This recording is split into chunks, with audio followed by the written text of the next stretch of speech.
जय हिंद साथियों। संत कबीर विद्यापीठ PG college के ऑफिशियल यूट्यूब चैनल पे आपका स्वागत है। पिछली क्लास में हमने डिस्कस किया था BA second year fourth semester के दूसरी यूनिट को। आज उसी में आगे हम लोग डिस्कस करेंगे दूसरी यूनिट को। तो चलिए शुरू करते हैं। पहला क्वेश्चन है आपका कि शिशु सबसे पहले किसको पहचानता है। तो शिशु सबसे पहले अपनी माँ को पहचानता है, अपनी माता को। और अपनी माता को पहचानता कैसे है? तो अपनी माँ की खुशबू से, गंध से। अपनी माँ को एक बच्चा पहचानता है तो उसकी गंध से। ऐसा भी हो सकता है कि कोई बच्चा अगर रो रहा है और उसकी माँ का कपड़ा पहने हुए कोई दूसरी औरत या कोई दूसरा ले ले, तो मैक्सिमम चांसेस होते हैं कि बच्चा चुप हो जाए, क्योंकि उस कपड़े में उसकी माँ की खुशबू उसको दिखेगी, उसकी खुशबू आएगी उसके माँ की, तो चुप हो जाएगा। क्वेश्चन ये था कि शिशु सबसे पहले किसको पहचानता है? तो अपनी माता को पहचानता है। ठीक है। किस अवस्था को निर्माण काल कहते हैं? निर्माण काल, तो निर्माण काल कहते हैं बाबू शैशवावस्था को। कहा जाता है कि बच्चे को भविष्य में जो कुछ भी बनना है अपने प्रारंभ के 4 से 6 वर्षों में वो बन जाता है। यानी प्रारंभ का 4 से 6 साल जो है वो उसके निर्माण काल का है, समय है। यानी निर्माण काल क्या है? तो शैशवावस्था। ठीक है। अगला क्वेश्चन क्या है? काम की भावना तीव्र लेकिन क्रियाशील नहीं, किस अवस्था की विशेषता है? तो देखो बाबू, एक होता है काम की भावना क्रियाशील,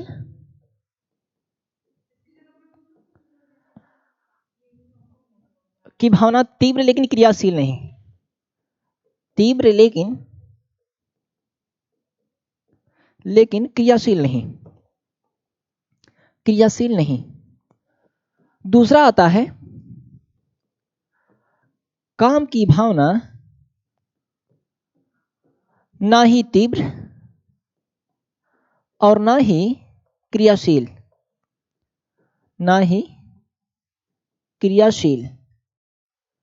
एक तीसरा काल आएगा आप लोग को जिसमें काम की भावना तीव्र और क्रियाशील भी। तो जब काम की भावना तीव्र लेकिन क्रियाशील नहीं, ये काल होता है शैशवावस्था का। शैशवावस्था में तो बच्चे के अंदर काम भावना होती है लेकिन वो एक्टिव नहीं होती है। बाल्यावस्था में क्या होता है? ना ही काम की भावना होती है और ना ही क्रियाशील होता है बाल्यावस्था, यानी उसके जननांग भी एक्टिव नहीं होते हैं। लेकिन बात जब किशोरावस्था की आती है तो इस किशोरावस्था में उसके अंदर काम की भावना भी तीव्र होती है और उसके जननांग भी क्रियाशील होते हैं। तो क्वेश्चन था आप लोग का कि काम की भावना तीव्र लेकिन क्रियाशील नहीं, किस अवस्था की विशेषता है? तो ये है शैशवावस्था की। अगर आपसे पूछे कि किस अवस्था में काम की भावना नहीं होती है, तो बाल्यावस्था। अब पूछे किस अवस्था में काम की भावना तथा क्रियाशील भी हो, तो वो हो जाएगा आप लोग का किशोरावस्था। ठीक है। अगले क्वेश्चन पे आते हैं। शैशवावस्था में बच्चों के क्रियाकलाप किस पर आधारित होते हैं? तो शैशवावस्था में बच्चे का जो क्रियाकलाप होता है, वो जो कुछ भी करता है वो मूल प्रयात्मक होते हैं, उसकी मूल प्रवृत्ति पर आधारित होते हैं। मूल प्रवृत्ति होती क्या है? तो संवेगों का बाह्य स्वरूप या विचारों का बाह्य प्रकाशन संवेग, संवेगों का क्रियात्मक रूप जो है वही कहलाता है मूल प्रवृत्ति। रोना, गाना, चलना फिरना, ये सब क्या है? मूल प्रवृत्ति। शैशवावस्था में बच्चे की जो भी क्रियाकलाप होते हैं वो सब मूल प्रवृत्ति पर आधारित होते हैं, यानी ऑप्शन नंबर ए इसका सही जाएगा। अगला है बालक की प्रथम पाठशाला परिवार, समाज, गांव या विद्यालय। पाठशाला का मतलब पढ़ने वाली जगह या सीखने वाली जगह। तो बालक की प्रथम पाठशाला जो होती है परिवार में, बच्चा जो कुछ भी परिवार में देखता है, सुनता है, करते हुए देखता है, वो सारी चीजें अपने अंदर लाने का प्रयास करता है। तो बालक की प्रथम पाठशाला होती है क्या? उसका परिवार। अगर परिवार नहीं आया तो माँ की गोद। इन दोनों में से कोई एक ही चीज आएगा तो दोनों बात एक ही है। अगला, किस अवस्था को प्राथमिक विद्यालय में प्रवेश की अवस्था कहते हैं? तो विद्यालय में प्रवेश की अवस्था होती है बाल्यावस्था। देखो, 0 से 6 वर्ष सामान्यतः बाल्यावस्था, सॉरी शैशवावस्था।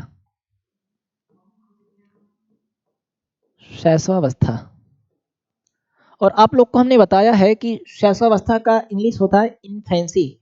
इन माने नहीं, फैरी का मतलब होता है बोलने में, यानी जब बोलने में असमर्थ हो वही है शैशवावस्था।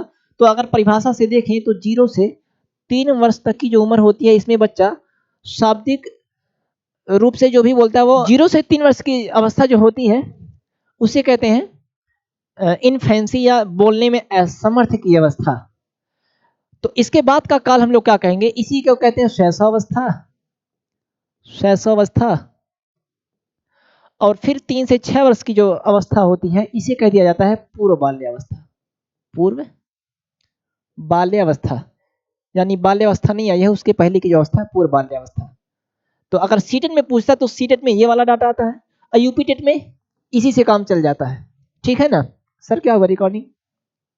ठीक है, लाइट कुछ। चलो अगला आता है 6 से 12 वर्ष, इसे कहते हैं बाल्यावस्था। अब बाल्यावस्था को भी हम लोग 2 भाग में बांट सकते हैं। क्वेश्चन ये था कि प्राथमिक विद्यालय में प्रवेश की अवस्था, तो बच्चा जब 6 वर्ष का होता है तभी विद्यालय में प्रवेश करता है, या 6 वर्ष से पहले 4 वर्ष में ही प्रवेश ले लेता है। मतलब जो भी आएगा ये बाल्यावस्था में ही विद्यालय में प्रवेश लेगा। ठीक है ना? इसको आगे और विस्तार में हम लोग पढ़ते हैं। संचय काल का समय क्या होता है? देखो बाबू, 0 से 6 वर्ष शैशवावस्था, 6 से 12 वर्ष बाल्यावस्था। इसी बाल्यावस्था को 2 भाग में बांट देते हैं हम लोग।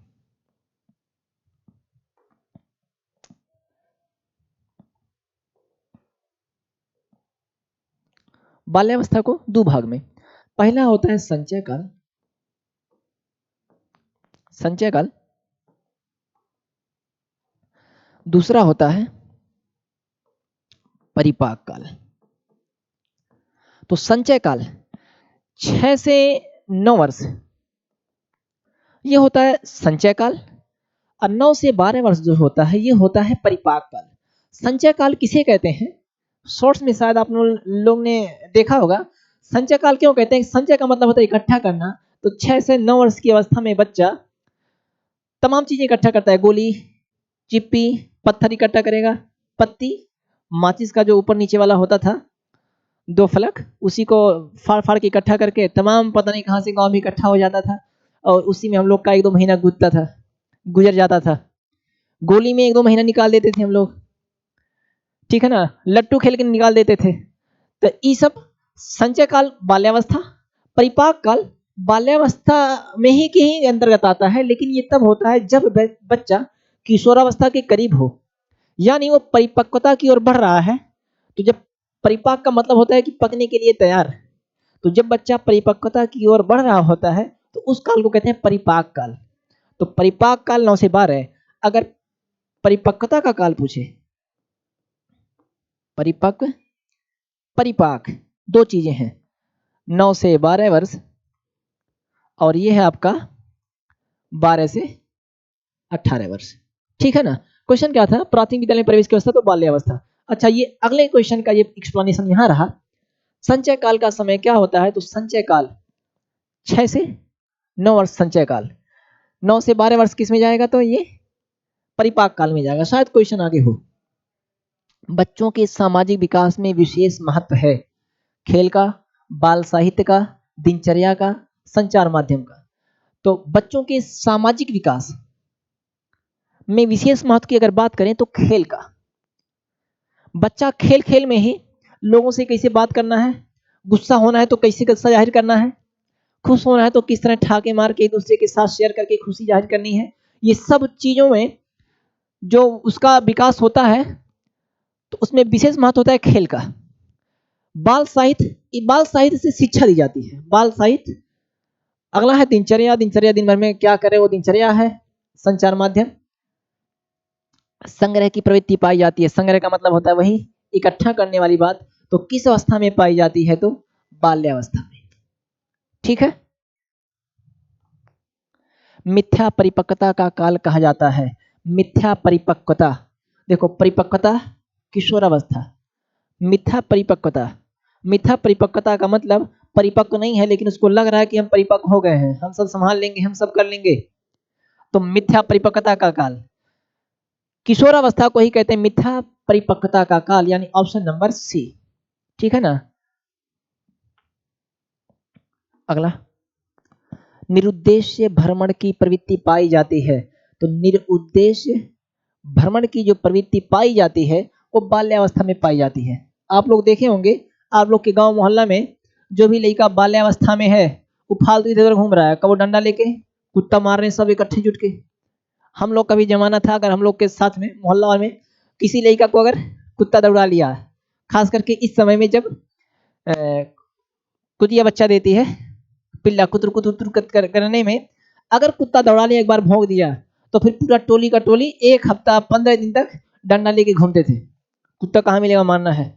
ठीक है ना। मतलब निरुद्देश्य भ्रमण की प्रवृत्ति जो पाई जाती है वो किस अवस्था में पाई जाती है? बाल्यावस्था में। टायर ले लेगा, टायर लेके दौड़ाएगा, पूरा गांव भर का चक्कर काटेगा, टायर रिम ये सब लेके घूमेंगे, तो किस अवस्था में? बाल्यावस्था में। शर्म और गर्व जैसी भावना का विकास किस अवस्था में होता है? तो ये भी आप लोग के बाल्यावस्था की ही विशेषता है कि बाल्यावस्था में बच्चा को शर्म और गर्व जैसी भावना का विकास होता है। कोई कोई बच्चा है, अगर मेहमान आए पूछे बहु नाम बताओ अपना, तो पूरा देह ऐंठ देगा, हाथ पैर सब ऐंठ देगा, लेकिन नाम नहीं बोलेगा। घर वाले इतना कहेंगे बहु नाम बताओ ना, देखो पूछ रहे हैं, बता दो बता दो, मुंह ऐठेगा, हाथ ऐठेगा, सब कुछ ऐंठ डालेगा, नाम नहीं बताएगा। क्या है? शर्म जैसी भावना का विकास है। कुछ बच्चे गर्व से जो उनके अंदर क्वालिटी है उसको प्रकट करते हैं सबके सामने। तो गर्व और शर्म जैसी भावना का विकास किस अवस्था में होता है? तो वह भी बाल्यावस्था में होता है। मानव विकास की वह अवस्था जिसे सुनहरी अवस्था कहते हैं। सुनहरी अवस्था या स्वर्णकाल कहें, स्वर्णकाल, ये दोनों बात एक ही है। इसे सुनहरी अवस्था भी बाल्यावस्था, बाल्यावस्था को ही सुनहरी अवस्था कहते हैं। कहा जाता है कि इसमें कोई भी टेंशन नहीं होता है, बच्चा बिंदास घूमता है, जो चाहिए वो रो के ले लेता है, और ना किसी से शर्म है ना कुछ और है, अपनी टोली के साथ घूमता टहलता रहता है। बहुत ही अच्छी अवस्था है। कौन सी? बाल्यावस्था। क्यों? उससे पहले जो शैशवावस्था है उसमें दूसरे पे निर्भर होता है, कई चीजों में उसे अपने माता पिता की सहायता की जरूरत होती है। किशोरावस्था जो है उसमें भविष्य को लेकर चिंतित रहता है, क्या पढ़ना है क्या नहीं पढ़ना है।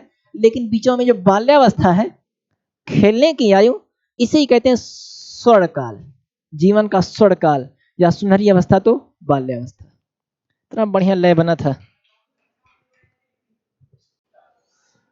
अगला है मानव विकास की वह अवस्था जिसे सुनहरी अवस्था कहते हैं।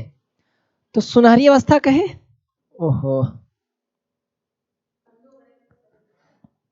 तो सुनहरी अवस्था कहे या स्वर्णकाल कहे, स्वर्णकाल, ये दोनों नाम है किसका? बाल्यावस्था का। स्वर्णकाल या सुनहरी अवस्था क्यों नाम है? क्योंकि आप लोग देखो कि बाल्यावस्था से पहले शैशवावस्था, शैशवावस्था में बच्चा अपनी आवश्यकताओं को की पूर्ति के लिए अपने माता पिता या दूसरों पर आश्रित होता है। बाल्यावस्था के बाद की अगर बात करो किशोरावस्था, तो उसमें उसके भविष्य को लेकर चिंताएं सता रही होती हैं। क्या पढ़ना है, किस क्षेत्र में जाना है, किस स्टेट से पढ़ें, क्या करना है, तमाम चिंताएं, भविष्य की चिंताओं से बधा होता है किशोरावस्था में। अब किशोरावस्था के बाद प्रौढ़ावस्था तो आप लोग को पता ही है। मिला मिला के बाल्यावस्था ही एक ऐसा काल है जो अपनी पूरे जीवन अवस्था में से सबसे बढ़िया है, यानी सुनहरी अवस्था है।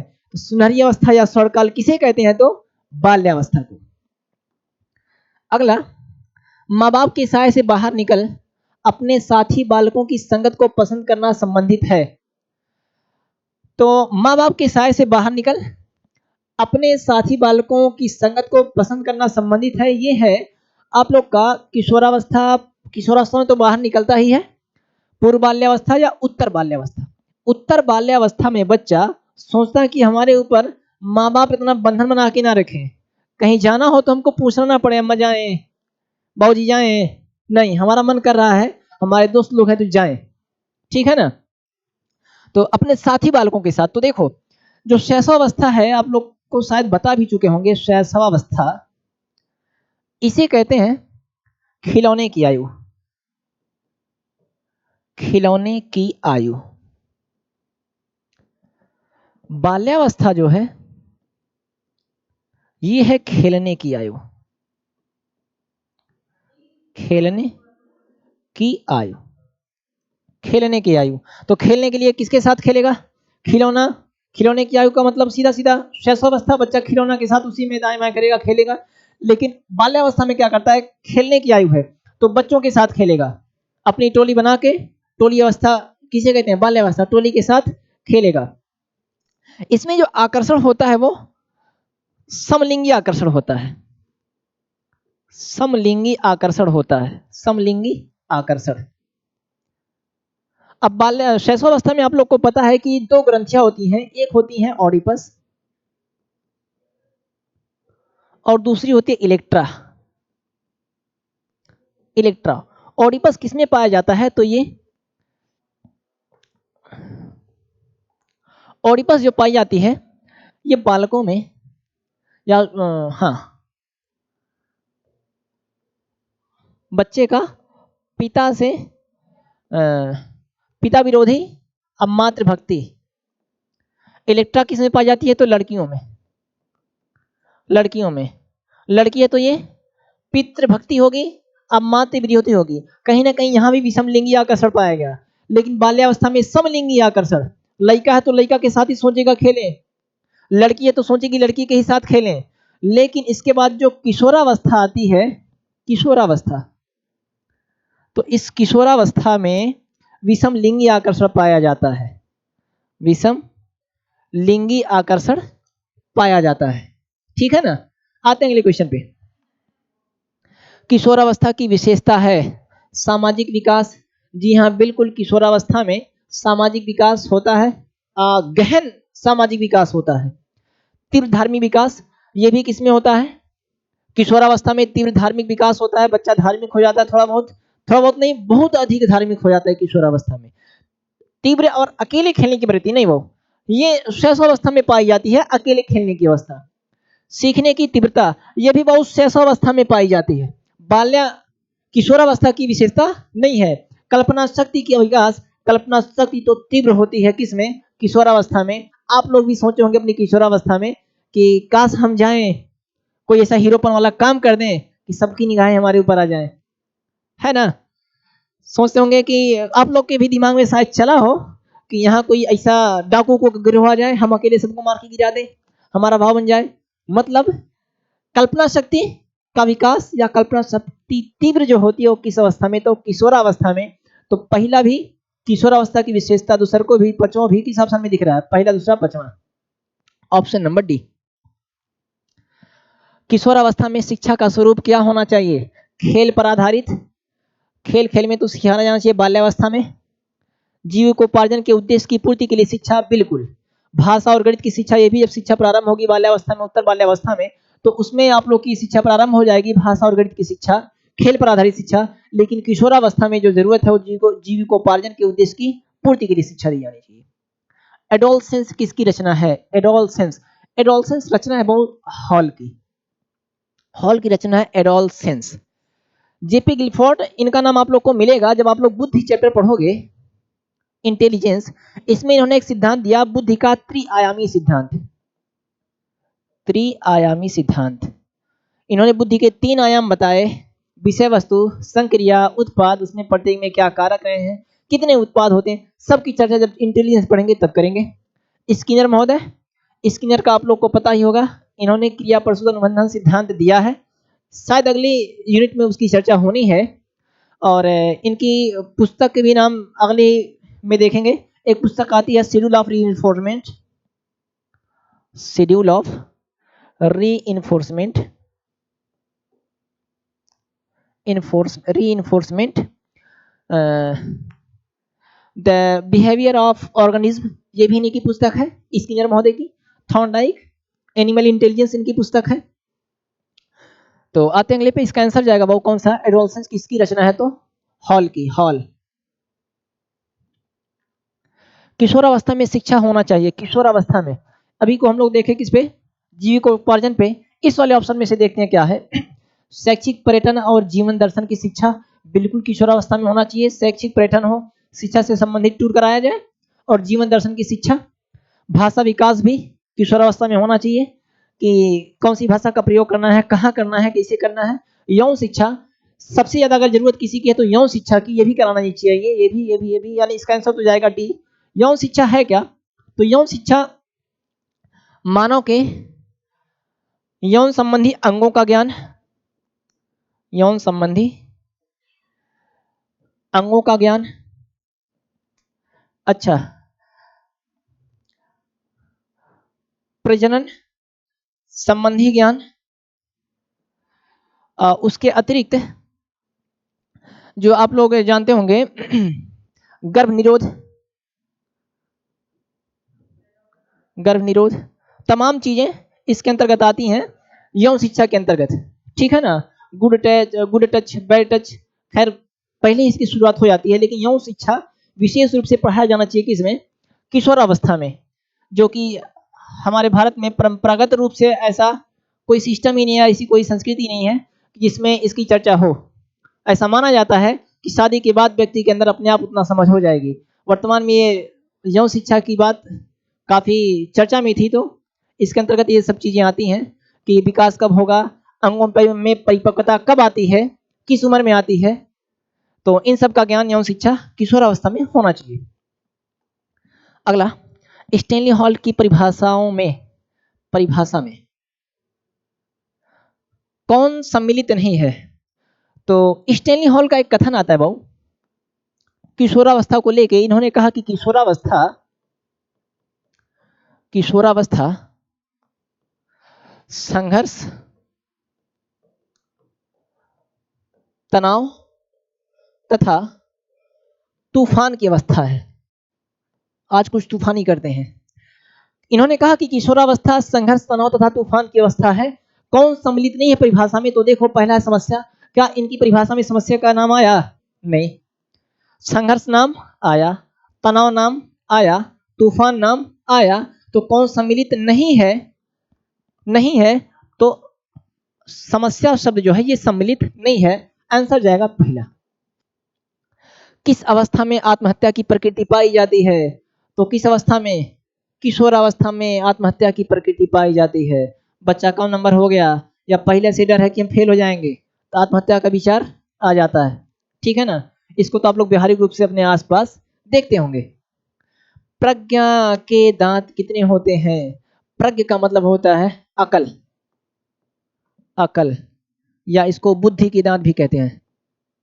बुद्धि के दांत कितने होते हैं, तो देखो बुद्धि के दांत जो आते हैं, वो पहली बात तो 12 से 14 वर्ष की आयु तक पहुंचते पहुंचते व्यक्ति के अंदर 28 दांत आ जाते हैं, 28 दांत। और 4 दांत जो आते हैं वो 17 से लेके 22 वर्ष तक की आयु में ये 4 दांत आते हैं, 4 दांत। इन्हीं 4 दांतों को क्या कहते हैं, प्रज्ञा दांत, यानी बुद्धि वाला दांत। कहा जाता है कि जब ये चारों तत्व आ गया है, अब इसके अंदर बुद्धि हो गई है। अच्छा, ये चारों तत्व आता है तो बड़ी भभाता है, बहुत दर्द करता है, माई माई चिल्लाते हैं सब। वो दांत होता कौन है, तो चौभर हम लोग जिसको कहते हैं, चौड़क, एकदम इधर सबसे पीछे वाला, इधर सबसे पीछे वाला, और नीचे भी दोनों पीछे वाला, दो ऊपर और दो नीचे सबसे पीछे वाला। ये जो दांत है वही कहलाता है प्रज्ञा दांत या अक्ल के दांत। 28 थे, ये 4 आता है, तब मिला जुला के हो जाता है कितना, 28 4 32। 32 दांत पे भी चर्चा कर लेते हैं। तो देखो आगे के ये 4 दांत ऊपर है, 4 नीचे, 4 ऊपर और 4 नीचे, इसको कहते हैं कृंतक। कृंतक, कृंतक का मतलब ई दत्वा का काम है कि काटना। जैसे सेब खाना हुआ तो कौन से दांत से काटेंगे, पहले कृंतक से। अमरूद काटना हुआ, अक्सर कोई खा रहा है अमरूद, हम लोग जब बाल्यावस्था में थे तो कहते थे भाई थोड़ा सा दे दो, तो नहीं देता था कि लोग काट लो, अपने दतवा से काट के लो मुंह में का निकाल के देता था, हम लोग खा लिए बिंदास, है ना। तो किस दांत से काटता था अमरूद, कृंतक से। तो 4 ऊपर 4 नीचे। उसके बाद आते हैं रदनक, 2 दांत होते हैं ऊपर, ये बगल बगल वाला, एक इधर एक इधर, दूठो जो निकला नोकीला, ये फाड़ने के लिए होता है। धागा, अगर सुई में धागा डालना हो तो इसी से पहले धागा काट देते हैं, अब फिर उसके बाद थूक लगा के डालते हैं। तो किस दांत से धागा काटते हैं? रदनक से। रदनक, इसका काम होता है फाड़ना। तो 2 ऊपर और 2 नीचे, कृंतक, रदनक। फिर आता है अग्र चवर्णक, अग्र चवर्णक, चावर्णक, देख लेना भाई। ये होता है 2 इस साइड 2 इस साइड। चौभर के अगवा पहले जो 2 अथवा इधर 2 इधर है, वो 2 4 दांत, वो ये अग्र चवर्णक, ठीक है ना। ये खाने को काटा, ये चीरा फाड़ा, ये थोड़ा महीन करेगा, 4 ठू ऊपर 4 ठू नीचे में, और उसके बाद आता है चवर्णक, चवर्णक जिसको हम लोग कहते हैं चौभर, ठीक है ना। ये होता है 2 ठू ऊपर और 2 ठू नीचे में, 2 4 4 8 2 10 6 16, 3 ठू ऊपर नहीं, 6 ऊपर 6 नीचे, 3 इधर, चौभर के दांत 3 ठू इधर 3 ठू इधर, 6 ऊपर 6 ठू नीचे में, ठीक है ना। चौभर कितना हो गया? ऊपर देखो 4 2 6 4 10 6, 16 ऊपर 16 नीचे, और दोनों को जोड़ोगे तो कितना हो गया? 32 दांत, ठीक है ना। वो ये 6 है। चौड़क 6 ठू ऊपर होता है, 6 ठू नीचे में, और 6 ठू ऊपर में 3 ठू इधर 3 ठू इधर, ठीक है ना। ये थे दांत। तो प्रज्ञा के दांत कितने होते हैं? तो 4 होते हैं, ऑप्शन नंबर ए। मानसिक शक्तियां प्रारंभ होती हैं, प्रत्यक्षीकरण, संवेदना, ध्यान या कोई नहीं। मानसिक शक्तियां कहां से प्रारंभ होती हैं? तो देखो बाबू, मानसिक शक्तियों का जब प्रारंभ होता है, हम लोग का दिमाग जो काम करना शुरू करता है, संवेदना से शुरू करता है। संवेदना है क्या? दिमाग में हम लोग को जो भी इंफॉर्मेशन मिल रही है, वो 5 जो इंद्रियां हैं हमारी, इंद्रियां, इंद्रियां जैसे नाक, कान, आंख, जिह्वा, जीभ एवं त्वचा, त्वचा, बाह्य जगत का जो कुछ भी हम लोग को ज्ञान होता है, इन्हीं 5 चीजों की वजह से होता है। अगर ये 5 चीजों को हटा दिया जाए तो हम लोग बाहर की कुछ चीज को जान नहीं पाएंगे, क्या हो रहा है क्या नहीं हो रहा है, ठीक है ना। इनके द्वारा जो ज्ञान जाता है हम लोग के मस्तिष्क में, उसी क्या कहते हैं? संवेदना। संवेदना, सबसे पहले जो ज्ञान मिलता है उसी को कहते हैं संवेदना, ठीक है ना। तो मानसिक शक्तियों का प्रारंभ कहां से होता है? तो संवेदना से। जैसे हम बैठे हैं, पीछे कुछ कच्च से काटा, तो क्या काटा वो बात की बात है, प्रत्यक्षीकरण नाम पहचान बाद में करेंगे, पहले संवेदना, मानसिक पीढ़ी का प्रथम ज्ञान, प्रथम ज्ञान। संवेदना के बाद से या तो आप लोग का नाम पहचान प्रत्यक्षीकरण कर लिए या व्याख्या कर दिए, तो उसी से हम लोग को ज्ञान या संज्ञान होता है, और उसके बाद हम लोग समस्या समाधान करते हैं, ठीक है ना। मानसिक शक्तियां प्रारंभ कहां से होती है? तो संवेदना से। हम यहीं बैठे हैं, हमको लगा कोई बुला रहा है, यही संवेदना है। कौन बुला रहा है, क्या करने बुला रहा है, बात की बात, सबसे पहले जो हम लोग को पता चला वही संवेदना है। राष्ट्रीय एवं अंतरराष्ट्रीय समस्या पर चिंतन करता है किस अवस्था में? किशोरावस्था में। मैच देखना शुरू करता है किशोरावस्था में। वर्ल्ड कप भारत जीतेगा कि हारेगा, कौन कहां बम मार दिया, चीन हमसे डरता है, फलाना पाकिस्तान को कुछ नहीं समझता, भारत एक में उड़ जाएगा, ये सब इंटरेस्ट लेता है किस अवस्था में? तो किशोरावस्था में। पठन वैकल्य बच्चों की प्रारंभिक लक्षण क्या है? पठन वैकल्य पहले जानते हैं, पठन वैकल्य है क्या? एक टू ऐड करना चाह रहे हैं हम। पठन वैकल्य क्या है देखते हैं। थीम चेंज करते हैं, बैकग्राउंड।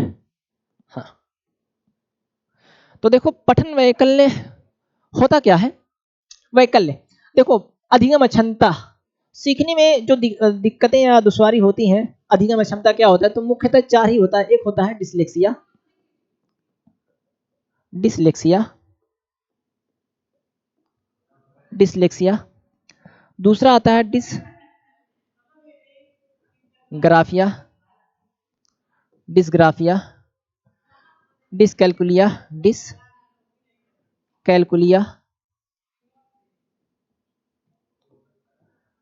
फिर आता है डिसफेजिया,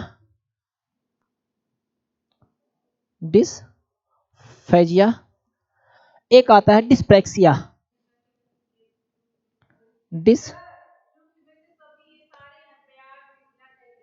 डिस्प्रैक्सिया।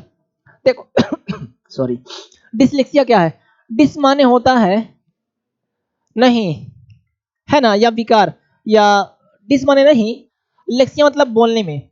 जब बोलने संबंधी दिक्कत हो, बोलने में डिसलेक्सिया, पढ़ने संबंधी विकार, पढ़ने में जब दिक्कत हो लड़का को, पढ़ने संबंधी विकार, पढ़ने से संबंधित है डिसलेक्सिया। पढ़ते समय या तो एक अक्षर छोड़ देगा या अपने लक्ष्य का मात्रा ज्यादा जोड़ देगा। ये सब अगर दिक्कत आ रही है तो यानी उस बच्चे में क्या है, तो डिसलेक्सिया है। डिसग्राफिया, डिसग्राफिया, ग्राफ माने होता है लेखन, यानी ये संबंध इसका है लेखन से। जब बच्चा लिखते समय इमला लिख रहा है या कुछ भी लिख रहा है, नकल ही लिख रहा है, देख के लिख रहा है, उसमें भी गलती कर रहा है, एक आधा अक्षर छोड़ दे रहा है। पढ़ रहा है बढ़िया, पढ़ने में फरफरा के पढ़ रहा है, लिखते समय मामा पांच लेटर मात्रा भूल गया, ममा लिख दिया। इस सब संबंधित किससे है, तो डिसग्राफिया से, यानी डिसग्राफिया का संबंध है लेखन से।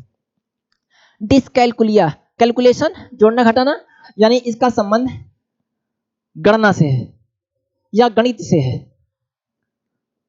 गणित से है, ठीक है ना। डिसकैलकुलिया जोड़ घटाने में अगर उसको दुश्वारी आ रही है तो उसके अंदर कौन सी क्षमता है, तो डिसकैलकुलिया। डिसफेजिया होता है बोलने संबंधी, वाक, बोलने या वाक संबंधी विकार अगर है तो डिसफेजिया माना जाता है। बोलने में, पढ़ने में, लिखने में, हर एक चीज में ठीक है, लेकिन किसी के सामने बोलने को कह दिया जाए तो हकलाहट सी आ जाती है, बोल नहीं पाता है, देह बैठने लगता है ना। ये सब किस में आएगा, डिसफेजिया। इसको अफेजिया भी कहते हैं, अफेजिया, अफेजिया। डिस्प्रेक्सिया क्या होता है, लेखन तो आएगा ही आएगा, उसके अतिरिक्त जो कला वाला बनाता है ना, चित्रांकन, चित्रांकन व लेखन संबंधी अगर विकार है तो डिस्प्रेक्सिया। इसके अतिरिक्त और बहुत सारे आते हैं, लेकिन मेनली यही चार होता है, ठीक है ना। साथ में हम लोग डिस्प्रेक्सिया को भी रखेंगे चित्रांकन व लेखन संबंधी विकार में, ठीक है भाऊ। तो क्या था ये, अचानक सीन ही बदल गई, ग्रीन से ब्लू, क्या बात है। पठन वैकल्य यानी डिसलेक्सिया, पठन, पढ़ने संबंधी जो विकार है किससे संबंधित है, धारा प्रवाह पढ़ने की क्षमता से, ठीक है ना। न्यून अवधान विकार, एक ही विषय कार्य को बार बार दोहराना, अब सारी चिंतन पढ़ने में धारा नहीं, पहला लाइन सर जाएगा कि धारा प्रवाह पढ़ने की अक्षमता, देखो ये क्षमता नहीं अक्षमता है बहु, तो किससे संबंधित है, पठन वैकल्य से। अगला, ये तो समझाए हैं। CWSN का अर्थ है, तो CWSN का मतलब होता है चाइल्ड विथ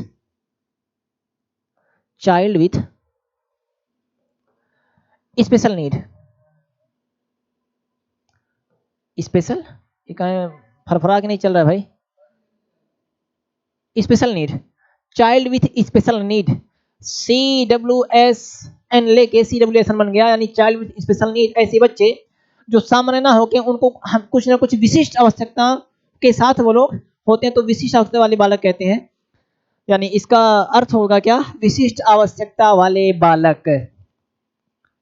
विलियम मैकडूगल के अनुसार मूल प्रवृत्ति कितनी होती है, पिछले क्लास में इसकी चर्चा हमने किया था। मैकडूगल के अनुसार मूल प्रवृत्तियां होती हैं 14। देखो, संवेग और मूल प्रवृत्ति इन्होंने बताया, मूल प्रवृत्ति, इन्होंने मूल प्रवृत्ति की जो चर्चा की अपनी पुस्तक में, उसमें 14 संवेग बताए और कहा कि प्रत्येक संवेग का संबंध एक मूल प्रवृत्ति से होता है, जैसे डर या भय का संबंध पलायन से, पलायन से। ऐसे ही 14 है, 14 की लिस्ट एक बार आप लोग को समझा देंगे क्या होता है। यानी प्रत्येक समय के साथ एक भय, पलायन का मतलब भागना, व्यक्ति जब डरेगा तो भागेगा, ठीक है ना।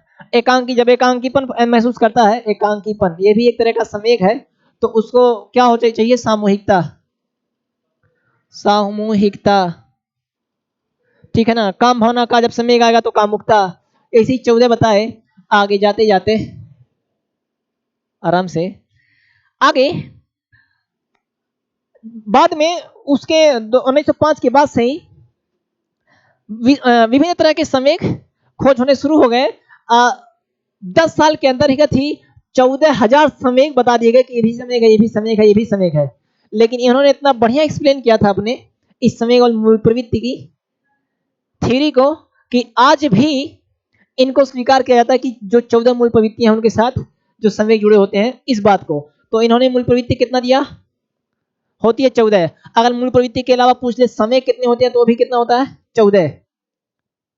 हाँ, तो मैकडूगल के अनुसार मूल समेघ होते हैं, अभी आपको आप लोग बताया 14 ठो मूल प्रवृत्ति, 14 ठो मूल समेघ। इसका भी आंसर जाएगा सी। समेघ का संबंध है, समेघ का संबंध भावना से, नैतिक, बुद्धि, संज्ञान। तो समेघ का संबंध क्या होता है, समेघ होते क्या है, अगर हम लोग नजर डालें संवेग, संवेग को कहते हैं कि भावनाओं का, सॉरी, समेघ क्या होता है, तो विचारों का बाह्य प्रकाशन, विचारों का बाह्य प्रकाशन, ये है संवेग।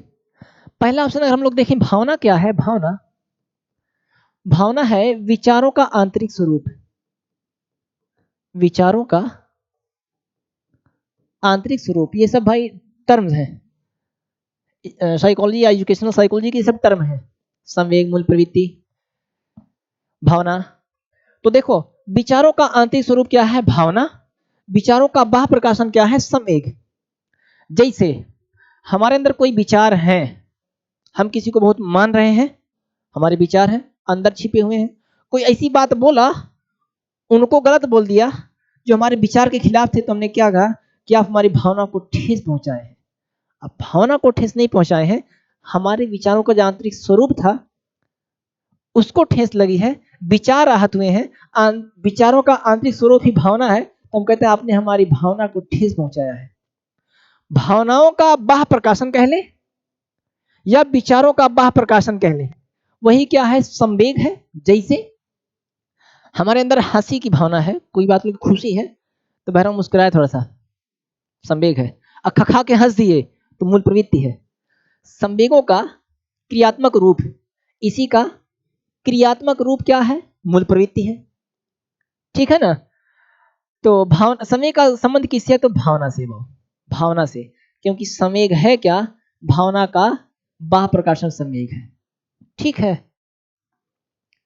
पलायन है, पलायन क्या है, पलायन का मतलब होता है भागना। अभी आप लोग को बताए कि संवेग, प्रत्येक संवेग के साथ एक मूल प्रवृत्ति जुड़ी होती है। संवेग हम लोग का है डर, तो उसका क्रियात्मक रूप है पलायन, यानी भागना, डर के मारे भागेंगे, पन पन पन पन, यही तो है ना भाई। पलायन क्या है, तो मूल प्रवृत्ति है। पलायन का संवेग क्या होगा, तो डर या भय, ठीक है ना। इसी तरह 14 है, 14 को डिस्कस करेंगे कब, थ्योरी की क्लास में। अगला क्वेश्चन, सखा भाव का विकास होता है, सखा हमारा पक्का पक्का वाला दोस्त है ही। इस भावना का विकास कब होता है, तो ये किशोरावस्था में, कंधा पे कंधा रख के साथ साथ चलेंगे, साथ साथ आएंगे, साथ में साथ साथ पहनेंगे, जूतों साथ साथ लेंगे, उसटियों साथ साथ सिलाएंगे, सखा भाव, किशोरावस्था। सामाजिक परिवर्तन का सर्वाधिक कार्यकारी कारक है, सामाजिक परिवर्तन, सामाजिक परिवर्तन का सर्वाधिक कार्यकारी, सबसे अधिक, धर्म है लेकिन सबसे अधिक नहीं है, शिक्षा, सरकार भी नहीं, जाति भी नहीं, और शिक्षा, ठीक है ना। शिक्षा ही सामाजिक परिवर्तन का सर्वाधिक कार्यकारी कारक है। तो विस्तार से इसको समझेंगे, काफी विचार आ रहे हैं, लेकिन अभी के लिए बस इतना ही कि शिक्षा। नवजात शिशु का मस्तिष्क नैतिक एवं अनैतिक रूप से तटस्थ रहता है, यानी नवजात शिशु जो है, ना ही वो, उसके अंदर नैतिकता है ना ही अनैतिकता है, दोनों की तरफ से वो तटस्थ है। ये मत है तो लॉक का, लॉक महोदय का। बच्चों में नैतिकता की स्थापना के लिए सर्वोत्तम मार्ग है, बच्चों के अंदर नैतिकता आए, इसके लिए हम लोग सबसे बढ़िया काम क्या कर सकते हैं, पहला है उन्हें धार्मिक पुस्तक पढ़ना चाहिए।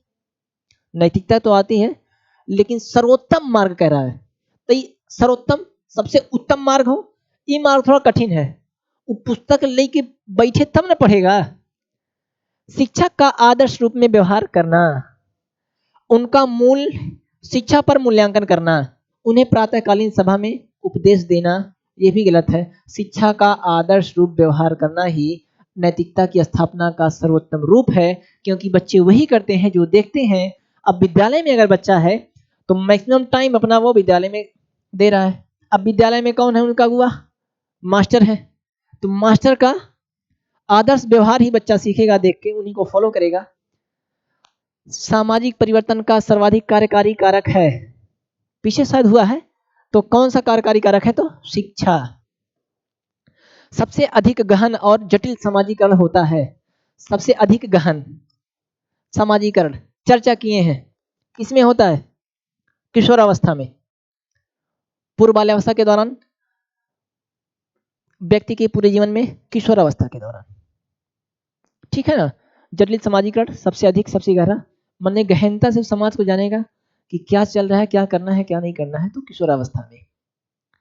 शिक्षा के संदर्भ में समाजीकरण से तात्पर्य है, शिक्षा के संदर्भ में समाजीकरण से क्या तात्पर्य है? अपने सामाजिक मानदंड बनाना नहीं, समाज में बड़ों का सम्मान करना समाजीकरण का, ठीक है। सामाजिक वातावरण में अनुकूलन और समायोजन, अनुकूलन और समायोजन दो शब्द मिलते हैं, एक अनुकूल, दूसरा है समायोजन। तो देखो अनुकूलन क्या है? अपने पूर्व ज्ञान में नए ज्ञान के साथ कुछ परिवर्तन करना या कुछ मॉडिफिकेशन कर लेना, ये क्या है? अनुकूलन। मतलब अपने विचारों में, अपने ज्ञान में कुछ परिवर्तन के साथ उसे एक्सेप्ट करना क्या है? अनुकूलन है। समायोजन क्या है? अपने वातावरण के साथ तालमेल बैठाना, तालमेल बैठाना क्या है? समायोजन है। अनुकूलन और समायोजन, ठीक है ना? तो शिक्षा के संदर्भ में समाजीकरण से तात्पर्य क्या है? कि सामाजिक वातावरण में अनुकूलन और समायोजन, उसकी बातों को कुछ परिवर्तन के साथ अपने विचारों के साथ एक्सेप्ट कर ले, होल्ड कर लीजिए। और दूसरा अनुकूलन और समायोजन यानी तालमेल बैठाना। निम्नलिखित में से कौन सा समाजीकरण का प्रमुख कारक है? परिवार, कंप्यूटर, आनुवंशिकता या सामाजिक दल? समाजीकरण का प्रमुख कारक, सबसे प्रमुख कारक है परिवार। बच्चे का समाजीकरण परिवार से ही शुरू होता है। परिवार में जो जैसी चीजें देख रहा है, जो क्रियाकलाप देख रहा है, वही वो सीखेगा, आसानी से सीखेगा और उसी की तरफ उसका रुझान ज्यादा होगा। समाजीकरण का प्रमुख कारक कौन है? तो परिवार है। कंप्यूटर बाद में आते हैं, जब चलाएगा तब ना सीखेगा, तो प्रमुख कहाँ हुआ? आनुवंशिकता, आनुवंशिकता भी का भी प्रभाव होता है, लेकिन परिवार में ही सब कुछ आ जाएगा। राजनीतिक दल भी परिवार से ही सीखेगा, देख रहा है किसको सपोर्ट कर रहे हैं, वो सपोर्ट करेगा, परिवार। अगला क्या है? परिवार एक साधन है अनौपचारिक शिक्षा का, औपचारिक शिक्षा का, गैर औपचारिक शिक्षा का, दूरस्थ शिक्षा का। परिवार एक साधन है। आप लोग याद करो, हमारी यूट्यूब की सबसे पहली वीडियो शिक्षा क्या है, शिक्षा के प्रकार, प्रकृति, अर्थ, परिभाषा सब कुछ देखे थे, तो उसमें बताए थे शिक्षा के प्रकार में औपचारिक शिक्षा, अनौपचारिक शिक्षा, निरौपचारिक शिक्षा, और उसके शिक्षा के वो ही बताए थे कि साधन कौन कौन से हैं या कहाँ कहाँ बच्चा सीख रहा है। तो परिवार एक साधन है, तो अनौपचारिक शिक्षा, ठीक है ना? अनौपचारिक शिक्षा का जिसका समय, स्थान सब कुछ पहले से निश्चित हो, औपचारिक शिक्षा। जिसका समय, स्थान, पाठ्यक्रम पहले से निश्चित ना हो, अनौपचारिक शिक्षा। औपचारिक शिक्षा बच्चा विद्यालय में लेता है, अनौपचारिक शिक्षा बच्चा घर, परिवार, समाज, धार्मिक स्थल, सिनेमा इत्यादि जगह से सीखता है। तो अनौपचारिक शिक्षा मतलब घर, परिवार, समाज, पिक्चर देखने जाएगा, धार्मिक स्थल, यहाँ उस निश्चित नहीं है क्या सीखेगा, लेकिन देखेगा, कुछ चीजें सीख लिया अनौपचारिक रूप से, पहले से निश्चित नहीं था। ठीक है ना? इसको आप लोग जाके देख सकते हो पुरानी वीडियो में। तो ये थे जो BA second year fourth semester के दूसरी यूनिट के कुछ क्वेश्चन बचे हुए थे। तो आज ये कंप्लीट होता है आप लोग का सेकंड यूनिट। अगली क्लास में हम लेकर आते हैं बीए फोर्थ सेमेस्टर की तीसरी यूनिट के साथ। आज के लिए इतना ही, मिलते हैं अगली क्लास में। धन्यवाद।